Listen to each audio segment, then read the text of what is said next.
Mga kwento ni Felmo.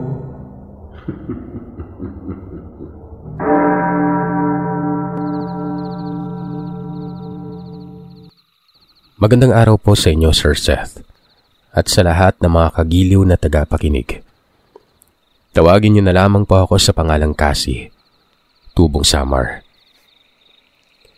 Gusto kong ibahagi sa inyo ang karanasan ng aking ama, na si Tatay Osmeng. Noong mga panahon na ito ay hindi pa ako ipinapanganak. Nangyari ito dekada 80. At ito mga panahong ito ay nagsasama ng aking mga magulang. Hindi pa sila nabibiyayaan ng anak. Kasalukuyan silang naninirahan sa isang liblib na baryo, dito lamang sa parte ng Samar. Bali mga kagiliw, isa pong magaling na antingero ang aking ama. At kapag may pagkakataon o libreng oras ay nanggagamot ito gaya ng kanyang mga magulang. Nasahanay ng antingero at albularyo ang kanyang mga magulang noon. Kaya naman bata pa lamang siya ay tinuturuan na siya ng kanyang ama at isinasama kung saan man ito magpunta. Pero tumigil ito sa pagiging isang antingero noong mag-asawa na sila ni nanay. Nangako kasi ito sa aking inang mamumuhay na lamang sila ng simple at tahimik gaya ng karamihan. Wala nang iniisip na kahit ano at walang kinatatakutan. Hindi naging madali ang pagpapasyang talikuran ng aking ama ang pagiging isang antingero, Sir Seth. Hindi iyon ang nakamulatan niya noon pa man. Pero nang dahil nga sa pagmamahal niya sa aking ina, pikit matang nagawa niyang talikuran ng lahat. Naintindihan naman siya ng kanyang mga magulang. Hinayaan na lamang siya sa naging desisyon niya. Pero ang kabilin-bilinan lamang ng mga ito, kapag naisipan niya nang bumalik sa pagiging antingero, malaya siyang makakabalik nun. Pero sadyang may mga pagkakataong sinusubok ng panahon ng aking ama. Dahil kahit anong pag-iwas niya sa nakaraan, ay may mga taong may lubhang karamdamang hindi kayang lunasan ng mga doktor ang lumalapit sa kanya at humihingi ng tulong. Kapag nakikita niya ang paghihirap ng taong may sakit, nakakaramdam siya ng awat hindi makatanggi. Isang beses nga, hiniling at nakiusap ang aking ama sa aking ina na kung pwede ay hayaan na lamang siya manggamot. Kahit yun na lang, makatulong man lamang siya sa mga taong nangangailangan sa kanya. Isa pa, nasa bahay lang naman siya kapag manggagamot, hindi gaya ng mga antingero na kung saan-saan napapadpad para maghanap ng mga anting-anting, mutya, at iba pang mga bagay na pagmamay-ari ng kalikasan. Hindi naman naglaon dahil sa pangungulit ng aking ama, ay napapayag niya na ang aking ina sa nais niya. Simula nang payagan siya ay doon na nagsunod-sunod ang mga taong nagpapagamot sa kanya. Hanggang sa hindi nagtagal, ay isa na siya sa mga napapabilang na bantog na albularyo sa kanilang lugar. Isang araw, habang kumakain ng pananghalian ng mga magulang ko, nakarinig sila ng sunod-sunod na pagkatok sa pintuan ng bahay. Nung tanawin nila mula sa bintana kung sino ang kumakatok nun, nakita nila ang kapitbahay nilang si Susan. Natataranta itong paulit-ulit na tinatawag ang pangalan ng aking ama. Ano kayang kailangan ni Susan? Nakakadistorbo naman.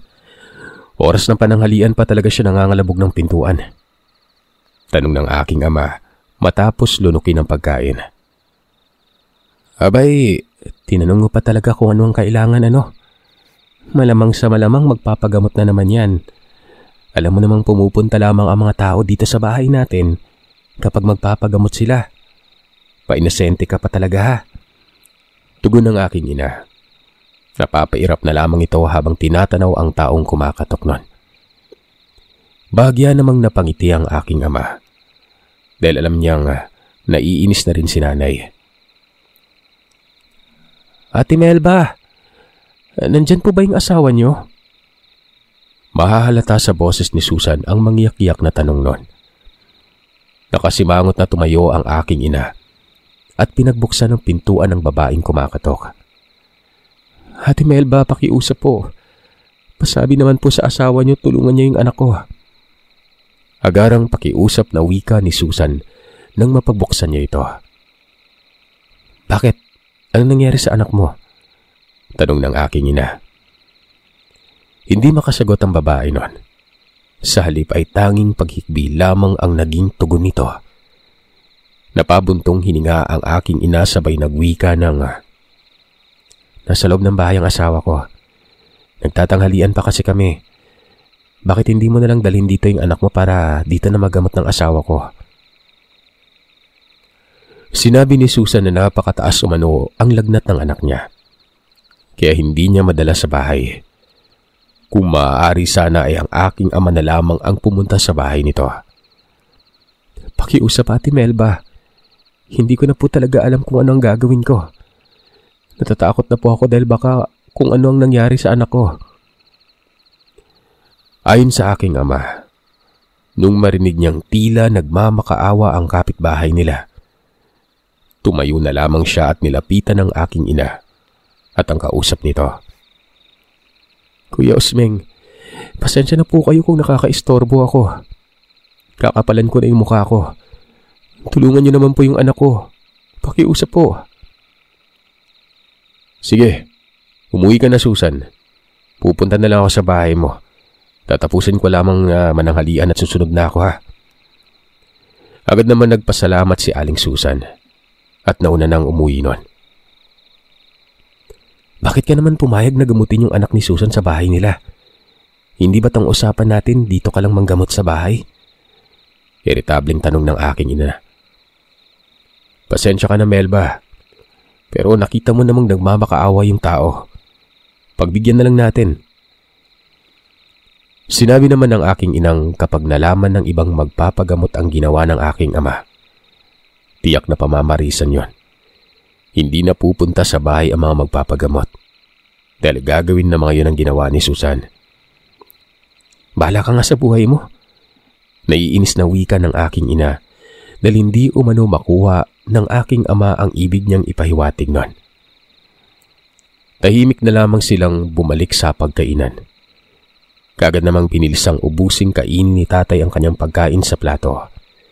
Nang sa ganon ay makapunta na siya kaagad sa bahay ng taong nangangailangan ng kanyang serbisyo.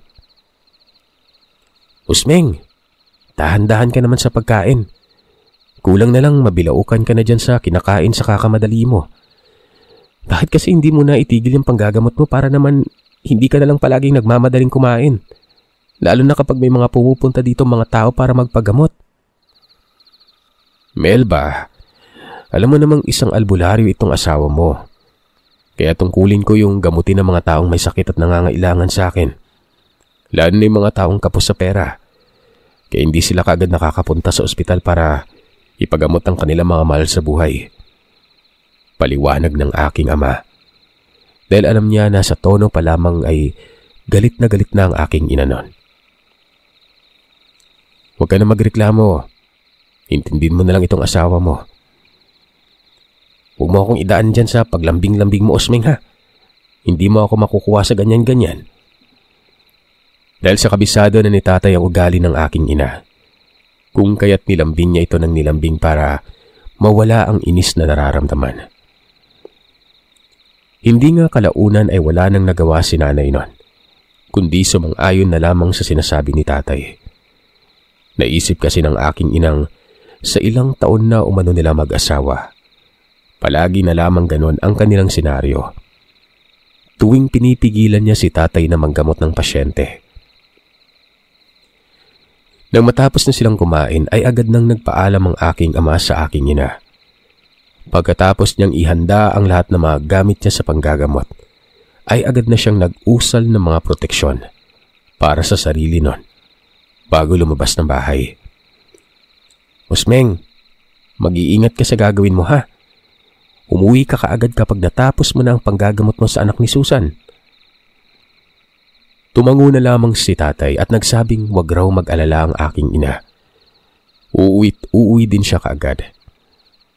Humalik muna siya sa noo ng aking ina bago tuluyang umalis na. Makalipas ang ilang minutong paglalakad ay nakarating na siya sa bahay ni Susan. Nang makapasok na ito sa pintuan ng bahay, gayon na lamang ang pagtataka niya. Dahil sa buong akala niya ay iisang bata lamang ang kanyang gagamutin nun. Pero nang makapasok na ito, nabungaran niya ang dalawang batang nakahilera. Naanimoy hapong-hapuna ang mga ito. Putlang-putla na ang mga labi nun. Diyos me, Susan! Ang akala ko ba'y anak mo lang yung gagamutin ko? Bakit dalawa ang batang may sakit? Tanong ni tatay. Sinabi naman ni Susan sa kanyang hindi lamang raw dalawang bata ang may sakit nun. Dahil may 3 pang bata ang nakahiga sa loob ng kwarto. Awang-awa ang aking ama habang pinagmamasdan niya ang dalawang batang nakaratay nun. Paano ba naman kasi? Humpak na ang pisngi ng mga ito. Nangangalumatan at sobrang payat na aakalain mong hindi pinapakain. Ilang araw na nagpabalik-balik ang lagnat ng mga pamangkin ko at anak ko. Ilang beses na rin naming dinadala sa ospital pero wala pa rin nangyayari. Wika ni Susan sa aking ama nun. Umupo sa tabi ng nakahigang bata si tatay. Aniya, unang hawak niya pa lamang sa kamay ng anak ni Susan ay naramdaman niya kaagad ang malakas na presensya ng isang mangkukulam at isang aswang. Napamura siya sa sarili niya noon. Sinunod niya namang hinawakan ng isa pang batang sa tingin niya ay nasa edad 9 na taong gulang pa lang. Nang hawakan niya rin ang kamay nito ay kaparehang-kapareha rin ang kanyang naramdamang presensya at nanggagaling yon sa isang mangkukulam. Nakulam yung mga batang ito. Nakulam? Teka, sino naman yung kumulam sa mga anak namin? Tanong ng kaanak ni Susan nagpakilalang Bening habang pinagmamasdan ang ginawa ng aking ama. Sa ngayon ho, Haling Bening, hindi ko pa alam kung anong dahilan bakit kinulam yung mga anak nyo. Hindi ko rin matukoy kung sino ang mangkukulam na yon. Sabihin nyo sa akin, itong mga nakaraan ba ay may nakaaway kayo o may nakaalitan? Yung mga anak nyo, alam nyo ba kung saan sila nagpupunta bago sila nagkasakit? Wala naman akong nakaaway, Kuya Osmeng. Yung anak ko, dito lang rin sa loob ng bahay, kung saan lalabas man siya, hanggang sa may bakuran lang. Tugon ni Susan. Natahimik ang dalawang matandang babae at tila ba nag-iisip nun. Sabay nagwikang wala raw silang natatandaang may nakaalitan. Nitong mga nakaraang araw ay abala sila sa kanya-kanyang trabaho kaya hindi nila napapansin at nababantayan kung saan nagpupunta ang kani-kanilang anak. Teka, parang may natatandaan ako. Wika ng babae nun. Oo, naaalala ko na bago magkasakit ang mga bata. Natatandaan kong may nakausap silang magpipinsang matandang babae sa labas ng bakuran. May iniabot sa kanila. Nagmamadali kasi ako ng araw na yun kaya binaliwala ko lamang yung matanda at dinaanan ko lang sila pero bago pa man ako makalagpas sa mga bata, sinabihan ko silang pumasok na sa bahay dahil may lalakarin akong importante. Napalatak naman ang ibang nanay ng mga bata at nagsabing bakit ngayon lamang umano sinabi ng ali ang tungkol sa matandang yon at bakit hindi nito pinigilan o kinuha ang binigay ng matanda. Paano na lamang pala kung nalaso ng mga anak nila? Di wala silang kamalay-malay nun. Inulit naman ng ali na nagmamadali talaga siya ng hapong yon. At isa pa, walang-wala talaga sa kanyang isipan o hindi sumagi sa kanyang isipang may gagawing hindi maganda ang matanda sa mga bata. Kung alam niya lamang sana, hindi sana'y pinigilan niya ito. Sino ba namang nanay ang may gustong magpahamak ang kanilang anak, di ba? Sinabi ko naman sa inyong nagmamadali ako ng hapong yun eh. Mamamalengke pa ako, di ba? Ang buong akala ko kasi pumasok na sa bayan mga bata matapos ko sila mapagsabihan. Kagad namang pumagitna ang aking ama nang magsisihan ng mga ito tungkol sa pagkakasakit ng kani-kanilang mga anak. Dahil wala naman na sila magagawa kahit nasisihin pa nila ang mga sarili. Nangyari na ang nangyari. Hindi na maibabalik pa ang nakaraan. Humingi naman sila ng paumanhin sa aking ama. Pagkatapos ay tumahimik na at pinanood na lamang nila si tatay nun. Tumayo ang aking ama at naglakad palabas ng bahay. Pagkalapit niya sa bakuran kung saan itinuro ng ale, kung saan nakatayo ang matandang babaeng kinausap ng mga bata nun. Tinitigan niyang maigi ang lupa para makahanap ng bakas. Dahil sadyang napakalupit at napakawais ng aswang na yon. Hindi man lamang ito nag-iwan ng marka sa katawan ng mga bata. Kadalasan kasi sa mga aswang na may binibiktimang tao, nag-iiwan sila ng marka. Nang sa ganoon ay alam ng iba nilang kauri na may nagmamay-ari na ng taong bibiktimahin nila. At bawal na yung pag-interesan pa. Pero itong aswang ngayon na sabay-sabay biniktima ang mga bata sa loob ng iisang bahay, ay wala man lamang iniwang marka sa katawan. Kaya mahihirapan siyang tukuyin ito kung sino. Mukhang hindi isang simpleng aswang na mangkukulam lang ang nilalang na nambibiktima ngayon dito sa lugar namin. Sambit ni tatay sa sarili. Mabuti na lang at may itinuro sa kanya ang kanyang amang antingero. Kung papanong hulihin ang marka ng mangkukulam o mambabarang man sa pamamagitan ng pagbigkas ng mga orasyon. Hawak-hawak ang medalyon ng 7 arkanghel ay walang tigil sa pag-usal ng orasyong pang-alis ng sabulag si tatay. Ilang hakbang pa ang kanyang ginawa habang hindi inaalis ang tingin sa lupa. Sa wakas, nakita niya na ng klaro ang mga bakas ng paa ng matandang mangkukulam na aswang. Muli ay sinambit ng aking ama ang mga orasyon. Pagkatapos ay inihip niya yon sa lupang kinatatayuan, nakaraan ng matandang yon. Humanda ka sa akin, mangkukulam ka. Nagkamali ka ng lugar na pinuntahan mo. Muling saad niya sa kanyang sarili matapos magbitaw ng orasyon. Sa mga magtatanong kung bakit nag-usal ang aking ama ng orasyon at inihip yun sa lupa, yun ay para matuntun niya kung saan nakatira ang aswang na may kagagawan kung bakit nagkakasakit ang mga bata sa loob ng pamamahay. Isa pa, sinamahan niya na rin ng tigalpo ang binitiwan niyang orasyon para ibalik sa aswang na yon. Ang sakit na binigay nito sa mga inosenteng bata na walang kamalay-malay sa kahayupang ginawa ng nilalang. Matapos niya yung gawin ay bumalik na siya sa loob ng bahay. Nagpatulong siya sa mga kalalakihang naroroon sa loob na pagtabihin ng mga batang may dinaranas na sakit. Kagad naman sumunod ang mga kalalakihan.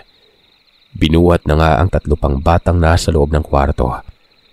Pinagtabi-tabi ng higa. Hindi magkamayaw sa kakaiyak ang mga bata dahil sa tindi ng pananakit ng kanilang tiyan. Namimilipit ang mga ito at nagmamakaawang tulungan umano sila dahil sobrang sakit ng nararamdaman nila noon.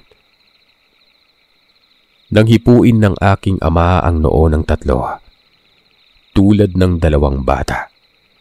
Napakataas rin ng kanilang lagnat at ang iba pa nga ay halos nanginginig na sa lamig at tumitirik ang mga mata. Pahingi ako ng tubig sa baso, utos ni tatay. Nagtanong naman si Susan kung tubig inumin ba ang ilalagay niya sa baso o hindi nun. Sinabi ni tatay na tubig inumin at kung ilang bata ang may sakit ay ganoon rin ang tubig sa basong ibibigay sa kanya. Sige po Kuya Usming, sandali lang po at kukuha na ako ng tubig. Nagmadali nang naglakad papunta sa kusina si Susan. Makaraan lamang ang ilang minuto. Bumalik na si Susan bitbit ang basong may lamang tubig inumin nun. Nakailang balik pa ito bago na kumpleto ang hinihingi ng aking ama. Isa-isang inusalan ng orasyon ni tatay ang basong may tubig. Pagkatapos ay ipinainom niya sa mga bata.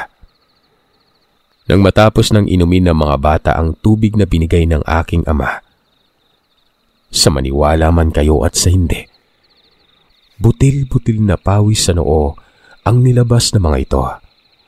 At kulang na lamang ay maligo na ang mga bata sa pawis na nilabas ng kanilang katawan. Habol hininga na rin ang kanilang ginawa, na para bang kinakapos sila ng hininga at anumang sandali ay malalagutan na ng hininga nun. Anong nangyari sa anak namin? Tanong ni Susan at natataranta. Akmang lalapit na sana si Susan sa aking ama pero maagap itong nagsalita na huwag lumapit sa kanya. Huwag rin itong mag-alala dahil normal lamang umano ang ikinikilos ng mga bata. Huwag itong mag-alala dahil walang mangyayaring masama sa mga ito. Dahil epekto lamang yun ng orasyong inusal niya sa tubig ang naging reaksyon ng mga batang yon. Makaraan lamang ang ilang sandali at medyo guminhawa na ang pakiramdam ng mga bata. Nagpatulong si tatay na hawakan ng mga bata para makapag-usal siya at matanggal na niya sa katawan ng mga bata ang ibinaong kulam ng aswang. Usmeng, sigurado ka ba talagang ayos lang yung mga bata? Pag-aalalang tanong ng kaanak ni Susan na si Aling Bining. Nakita kasi nitong lupaypay na ang mga bata at halos hindi na makagalaw pa. Ayos lang sila, Aling Bining.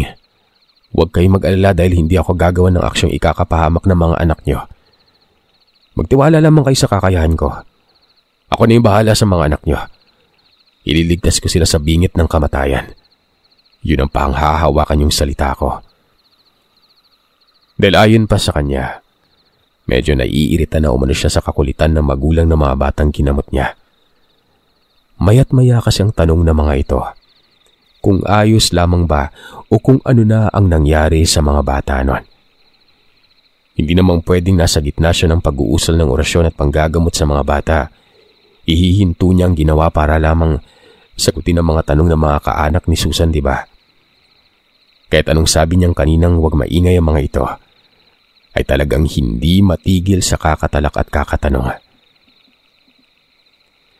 Matapos niyang diretsahin sa pagsasalita ang kaanak ni Susan, ay muling nanahimik ang mga ito at pinapanood na lamang siya sa kanyang ginagawa. Makaraan ng ilang segundo, matapos tapikin ng 3 beses at diinan ni tatay ang sikmura ng anak ni Susan, sabay hinipan yon. Napabalikwas ng bangon ng anak ni Susan. Sumuka ito ng sumuka ng mga likidong kulay berde na may halong kulay lila. Panay naman ang pagtapik ni tatay sa likuran ng bata para mas lalo pang mailabas ang lahat ng kinain. Hanggang sa maya-maya pa ay may isang maliit na hiwa ng karneng mabalahibo nun ang inilabas ng batang yon, kasabay sa pagsuka ng mga likidong pinaghalong berde at lila na napakalansa. Agaran niya namang sinunod ang iba pang mga bata. At tulad ng nauna ay ganoon rin ang nangyari sa iba pang mga kabataang may sakit nun. Umangalingasaw ang napakalansang amoy sa loob ng bahay. Kaya naman hindi na nakayanan pa ng ilang nanonood sa ginagawang panggagamot ni tatay. Lumabas sa mga ito para makahinga ng maluwag. Ang mga magulang naman ng mga bata ay binuksan ng ilang bintanang nakasara para lumabas ng bahay ang napakalansang amoy. Ano yung sinuka ng anak ko? Tarantang tanong ni Susan sa aking ama habang pinagmamasdan ng mabalahibong karneng nasa sahig. Ayaw ko mang isipin pero karne ng tao ang isinusuka ng anak mo. Hindi niyo man lang napansin ang mga batang binigyan sila ng mangkukulam ng pagkaing ikamamatay nila. Tugon ni tatay. Sinabi niya pa sa mga ito na kung hindi mailabas sa katawan ng mga bata ang kinain nilang karne, sa loob ng 2 pang araw, kakalat na sa buong katawan ng mga bata ang lasong itinanim ng mangkukulam sa karne. At yun ang magiging dahilan ng ikakamatay nila. Sa susunod, huwag kayong basta-bastang magtiwala sa kung sino-sino lalo na pagdating sa mga anak niyong paslit. Dapat kapag nakita niyong may kumakausap sa anak niyo at hindi niyo kilala, kutuban na kayo. Dagdag niya pang sabi nun. Hindi lahat na maganda ang pinapakita ay maganda na ang intensyon. Kaya dapat ay huwag masyadong magtiwala. Matapos maisuka ng mga bata ang karne ng tao, ay nagsindi ng insenso ang aking ama. Nung umusok na yon, itinapat niya sa mga nakaratay na bata. Nang sa ganoon ay mausukan ng mga ito, para tuluyan ng maalis lahat ng lason at orasyong ibinaon ng mangkukulam sa katawan ng mga batang yon. Pagkatapos ay nag-usal ulit siya sa panibagong basong may lamang tubig at ipinainom ulit isa-isa. Halos hindi na maganda o gaga pa ang aking ama dahil hindi lamang iisa ang nagkakasakit kaya palipat-lipat siya ng pwesto para gamutin ang mga ito. Sa pagkakataong ito, yung tubig na ininom ng mga bata ay isang lunas para tuluyan ng maalis sa mga lasong kumakalat sa loob ng katawan nila. Kaya huwag kayong mabahala kung muli na naman manginig ang kanilang katawan at magsusuka. Normal lamang yun sa kanila. Pagpapaliwanag ng aking ama. Dahil baka mamaya ay tanong na naman ng tanong ang mga magulang ng mga batang may sakit kung ano ang mga pinagagagawa niya. Kung napapansin niyo ring tila ba naliligo na sa pawis ang mga bata, yun ay dahil sa mga lasong nilabas sa kanilang katawan sa pamamagitan ng kanilang pawis. Pahabol niyang wika nun. Sa pagdaan pa ng ilang minutong gamutan, ay tagumpay na napagaling ni tatay ang mga batang may sakit. Mangiyak-ngiyak namang nagpasalamat ang mga magulang ng mga bata sa kanya. Dahil kung hindi dahil sa aking ama, tiyak ay paglalamayan na sa mga sumunod na araw ang mga batang yon. Huwag muna kayong magsaya at magpasalamat sa akin. Dahil kahit ngayon, kahit napagaling ko na yung mga anak nyo, alam kong babalik at babalik pa rin ang mangkukulam na aswang na yon. Hanggat hindi siya magtatagumpay na patayin ang mga batang biniktima niya. Sa ngayon wala pa akong idea kung bakit halos lahat ng mga bata sa inyong angkan ay kinulam ng aswang. Tinanong siya ng asawa ni Susan kung ano ang dapat nilang gawin para hindi na maulit pang nangyari. Natatakot na raw silang mangyari uli ang naranasan ng mga bata dahil hindi na nila alam kung ano ang gagawin. Sa ngayon, ang dapat niyong gawin, palagi niyo munang babantayan ang mga anak niyo, lalo na sa mga kinakain nila at kung ano ang mga binibigay na pagkain ng mga taong nakakasalamuhan ng mga bata para hindi na maulit pa yung pangyaring ito. O kung hanggat maaari ay huwag niyo munang palabasin ng bahay ang anak niyo para maiwas muna sa mga nilalang na may binabalak gawa ng masama ang mga bata. Tugon ng aking ama. Sige, gagawin namin lahat ng mga ipinapayo mo, Usmeng. Maraming salamat sa lahat ng kabutiang nagawa mo Utang namin sa iyo yung pangalawang buhay ng mga bata. Walang anuman yon. Huwag niyong isiping utang ninyo sa akin ng mga buhay ng mga bata dahil unang-una, ginawa lamang akong instrumento ng nakakataas para tulungan ng mga taong lubos na nangangailangan sa akin. Kung hindi dahil sa nakakataas, wala akong kakayahan para manggamot at magpagaling ng mga taong may sakit na hindi kayang lunasan ng mga doktor. Teka lang, Usmeng. Tungkol dun pala sa mangkukulam na aswang na sinabi mo, ano yung mangyari sa kanya? Huwag na kayong mag-alala. Ako na ang bahala. Kailangan kong bigyan ng leksyon ng aswang na yon sa ginawa niyang pamiminsala sa mga bata. Tugon niya. Tinanong siya ni Aling Bining kung paano siya makaganti sa aswang gayong Hindi niya naman alam kung sino at kung saan yun nakatira. Tumikim muna ang aking ama bago nagsalitang, "Huwag na yung alalahanin ni Aling Bining kung paano siya makaganti."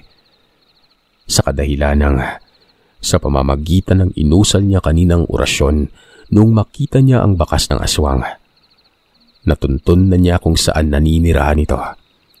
Sa tulong na rin ng gabay ng medalyon niyang tangan-tangang 7 arkanghel. "Kung may maitutulong kami, sabihin mo lang sa amin, Osmeng, ha? Nakahanda kaming tumulong sa iyo para naman kahit papano makakabawi kami sa kabutiang loob na ginawa mo." "Hindi na ho. Ako na po yung bahalang humarap sa aswang. Mas mabuti pang gawin ninyo ay bantayan niyo na lamang yung mga anak niyo. Nang sa ganun, hindi na maulit pa yung nangyari. Isa pa'y para lumakas kagad ang kanilang pangangatawan. Magluto kayo ng lugaw at pakainin sila ng dahan-dahan para hindi mabigla ang kanilang sikmura." Nang matapos niya nang gamutin ang mga bata ay nagpaalam na siya noon. Umuwi na siya ng bahay dahil kailangang manmanan niya muna ang bahay ng aswang bago niya ito sugurin. Mahirap na kasi kung bigla-bigla siyang susugod sa pamamahay nito nang hindi niya nalalaman kung hanggang saan ang kakayahan nito. Dahil baka mamaya ay bigla na lamang siyang bumulagta sa oras na magpakawala ng malakas na orasyon at kagamitan ng nilalang na yon. Nararamdaman niya kasing hindi lamang basta-bastang mangkukulam ang aswang. Nang makauwi na nga siya sa bahay, nadatnan niya ang aking inang nag-aalalang naghihintay sa kanya. "Kamusta yung batang ginamot mo? Okay na ba siya? Magaling na ba?" Sinabi naman ng aking amang nasa maayos ng kalagayan ng mga bata. Ligtas na ang mga ito, kaya't wala nang dapat na alalahanin pa. "Mga bata? Ang ibig mong sabihin, hindi lamang iisa mga batang ginamot mo?" "Yun ang akala ko nung una eh. Akala ko iisang bata lamang yung gagamutin ko pero nung dumating ako sa bahay ni Susan, nakita kong may iba pang mga batang nakaratay doon. Iisa lamang ang mga naranasan nilang sakit." "Talaga? Pero bakit naman halos lahat ng pamangkin ni Susan at anak niya sabay-sabay na nagkasakit nun?" Inihayag naman ni tatay ang dahilan kung bakit halos lahat ng pamangkin ni Susan nagkaganon. Ayon pa sa aking ama, sa palagay niya ay may matinding galit na nararamdaman ng nilalang na sumalbahe sa mga bata. Siguro ay baka nakaaway ng isa sa mga kaanak ni Susan o kaya naman ay may mas mahigit pang rason. Kung ano man yung rason ng demonyong yon, dapat hindi niya idinamay ang mga bata, di ba? Dapat sa aswang na yun binibigyan ng leksyon. Kaya nga umuwi muna ako dito dahil bago ko sugurin sa mismong pamamayang aswang, sisiguraduhin ko munang puno ako ng karga sa katawan. Mahirap nang sumugod ng alanganin at baka mabaliktad pang laban. Teka, anong gagawin mo? Hinarap ni tatay ang aking ina at nagwikang tulad nga ng sinabi niya. Susugurin niya ang aswang sa mismong pamamahay nito. Kailangan niyang bigyan ng leksyon o kaya naman ay mas mabuti pang kitilan niya na lamang ng buhay ang nilalang. Nang sa ganoon ay wala na itong mabiktima pang ibang mga kabataang walang kamuang-muang. Nang malinaw na narinig ni nanay ang sinabi niya ay kumunot ang kanyang noot, sumimangot. At muling ipinaalala ang usapan nila ni tatay noon na hindi pwedeng makipagtagisan ng aking ama sa mga masasamang nilalang. Mapaaswang man yan, mangkukulam o mambabarang man, o kung anong klaseng nilalang pa yan. Dahil sa paano na lamang kung malaman ng kaanak ng aswang na ang aking amang salarin ng pagkamatay nito, di ba? Kung sakali mang mapatay ni tatay ang makasagupang aswang na yon, e di malalagot pa sila. Dahil malamang sa malamang ay hindi na sila titigilan ng mga kaanak ng aswang sa oras na malaman ng mga yon ang ginawa ni tatay. Ano ka ba naman, Melba? Anong gusto mong gawin ko? Hayaan ko na lang nakamuntikan ng mamatay ang mga bata dahil sa ginawa ng aswang? Ganun ba yon? Sige nga, isipin mong mabuti. Paano kung sa magiging anak natin mangyari ang nangyari sa mga batang ginamot ko? Ayos lang sa'yo yon? Ayos lang sa'yo na hayaang magpagala-gala ang demontres na yun sa baryo natin para makapangbiktima pa ng maraming mga kabataan? Hindi nakaimik ang aking ina. Dahil sa totoo lang ay tama naman si tatay. May kakayahan siyang bigyan ng leksyon ng aswang. Kaya bakit niya papalagpasin ang kawalang hiya ang ginawa ng mga yun, di ba? Mahal, pangako, itong una at huling beses na makikipagsagupa ako sa aswang. Gusto ko lang mabigyan ng katarungan ng pasakit na ginawa ng aswang sa mga bata. Hindi na nagsalita ang aking ina. Sa halip ay iniwan na lamang nito si tatay sa sala. Nagtungo sa kusina.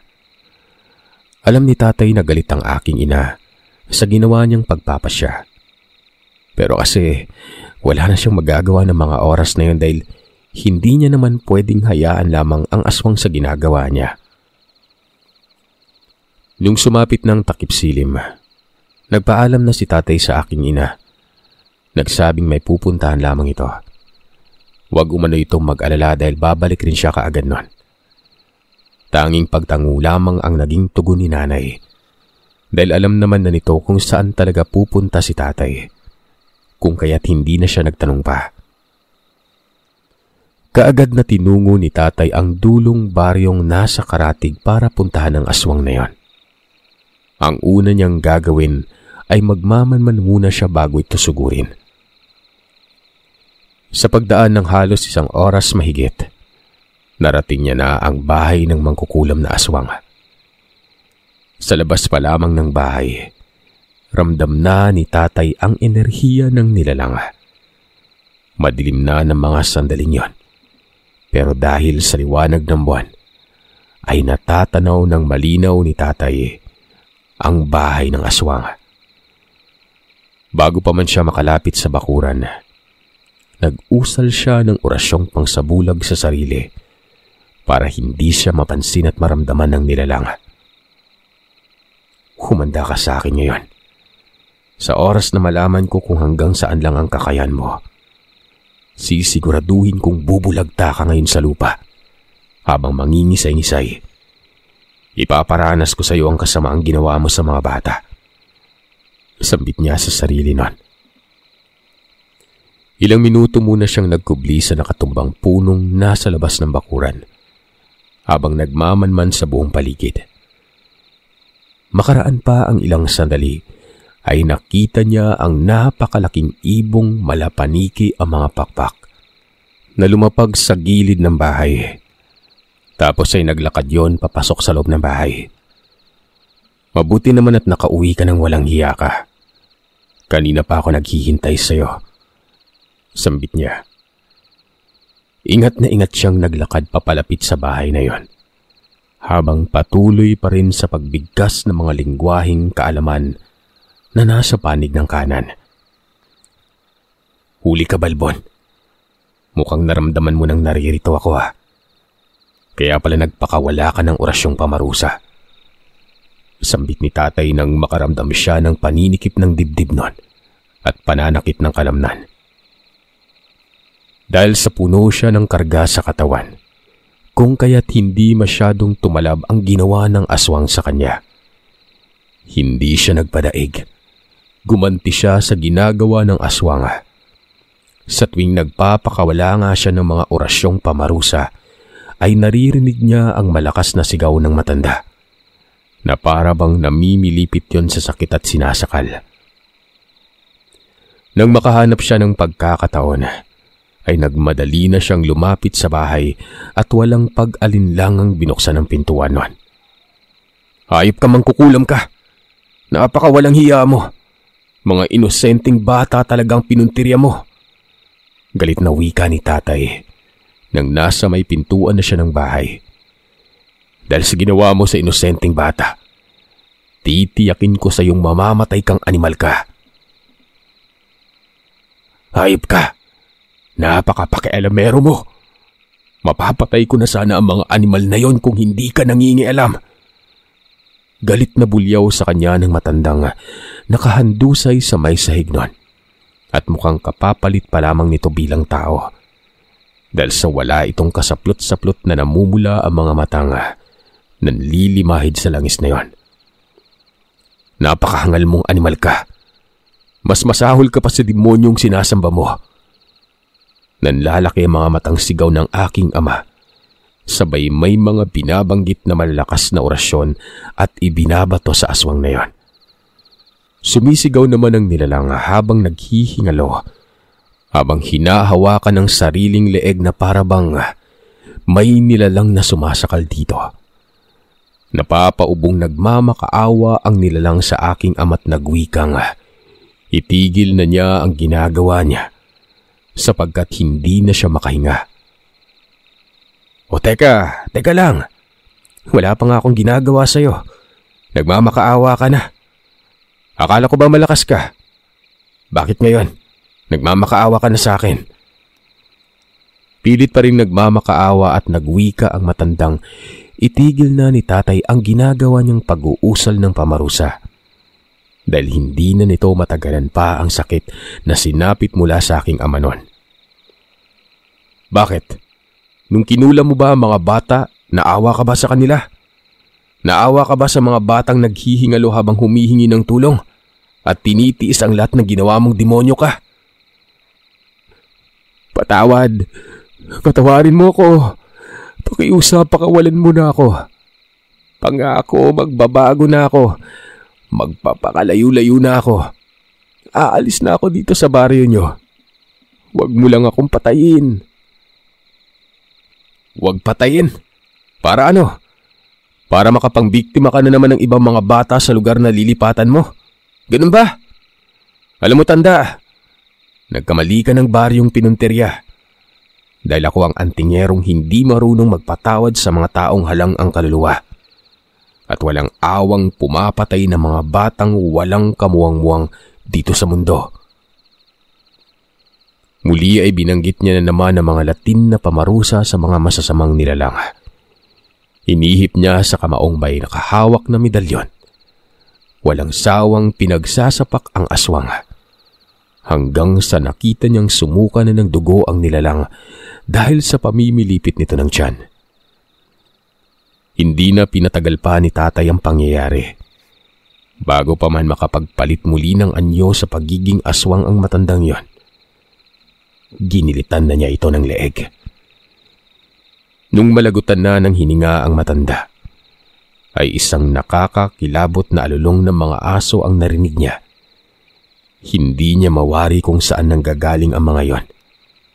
Sinabayan pa ng malalakas na huni ng mga wakwak ang nagpaikot-ikot sa bakuran ng bahay ng matandang aswang. Nagmadali niya ng nilisan ng bahay ng nilalang bago pa man siya maabutan ng kaanak ng aswang na kinitilan niya ng buhay. Nang makauwi na siya sa bahay, hinubad niya lahat ng mga kasuotan niya.